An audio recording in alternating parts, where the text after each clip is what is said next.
मनोज जरांगे पाटील यांच्या हत्येच्या कटाची एसआयटी मार्फत चौकशी व Z+ सुरक्षा द्यावी अशी सकल मराठा समाजाची मागणी। सेलू प्रतिनिधी संघर्ष योद्धा माननीय मनोजदादा जरांगे पाटील यांच्या हत्येच्या कटाची चौकशी एसआयटी मार्फत करण्यात यावी व त्यांना Z+ सुरक्षा देण्यात यावी अशी मागणी सकल मराठा समाज सेलू यांच्या वतीने करण्यात आली आहे। या संदर्भात आज दिनांक 7 नोव्हेंबर 2025 रोजी पोलीस स्टेशन सेलू येथे निवेदन देण्यात आले।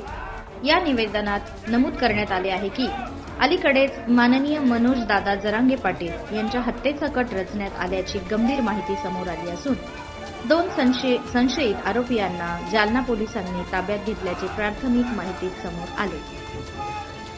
या निवेदनात पुढे म्हटले आहे की माननीय मनोजदादा जरांगे पाटील हे मराठा समाजासाठी सातत्याने संघर्ष करत आहेत। त्यामुळे त्यांच्या जीवितास धोका निर्माण झाल्याचे दिसून येत असून त्यांना Z+ सुरक्षा पुरविण्यात यावी व या प्रकरणाची सखोल, निपक्ष आणि पारदर्शक चौकशी विशेष तपास पथक एसआयटी मार्फत करण्यात यावी अशी मागणी करण्यात आली आहे।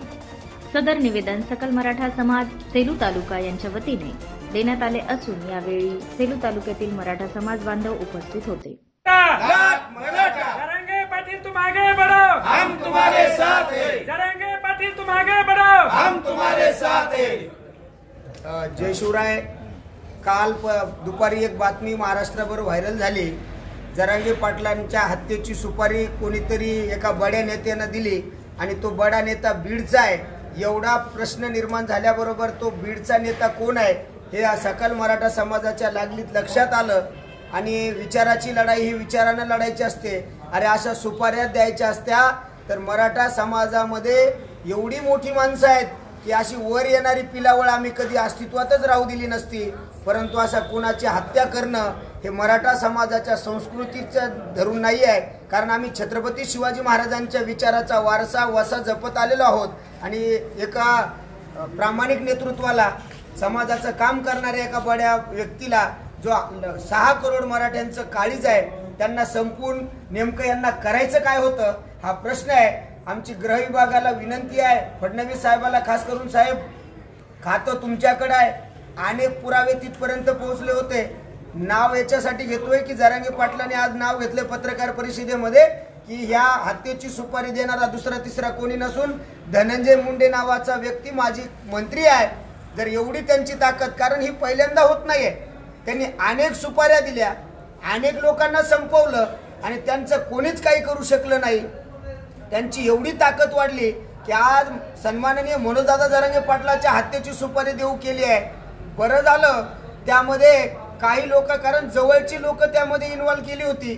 फितुरी काही लोकांच्या रक्तात असते, ती लोक जवळ होती, पण त्यातल्या काही लोकांना दया आली की जरांगे पाटलांकडे एवढी संधी होती की समाजाच्या जीवावर ते करोडपती झाले असते, आमदार मंत्री खासदार झाले असते, परंतु समाजासाठी प्रामाणिक नेतृत्व करणाऱ्या जरांगे पाटलांनी कोणाच्याही त्या ठिकाणी आमिषाला बळी पडले नाही।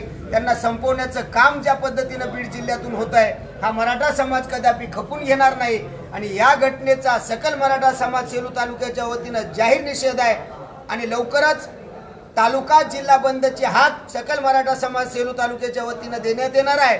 आणि हा एक इशारा म्हणा, धमकी म्हणा, अशा सुपाऱ्या देण्याचं काम बंद करा, कारण तुम्हाला तरी सुपारी द्यावी लागती आहे। जर मराठा समाज ईर्षेला पेटला तर बिना सुपारीचा सुद्धा तुमचा कार्यक्रम करू शकतो, पण आमची संस्कृती संस्कार तेवढे खालचे नाही आहेत। म्हणून आमची विनंती आहे गृह विभागाला याची एसआयटी मार्फत चौकशी करा आणि जरांगे पाटलांना Z+ सुरक्षा द्यावी आणि आमचं नेतृत्व आहे त्यांच्या सुरक्षेची जबाबदारी शासनाने घ्यावी। त्यांच्या केसाला जरी धक्का लागला तर महाराष्ट्र बेचिराग झाल्याशिवाय राहणार नाही, एवढी गोष्ट लक्षात ठेवा। शासनाला आमची विनंती वजा इशारा आहे। एवढं सांगतो, थांबतो। जय जिजाऊ, जय शिवराय, एक मराठा।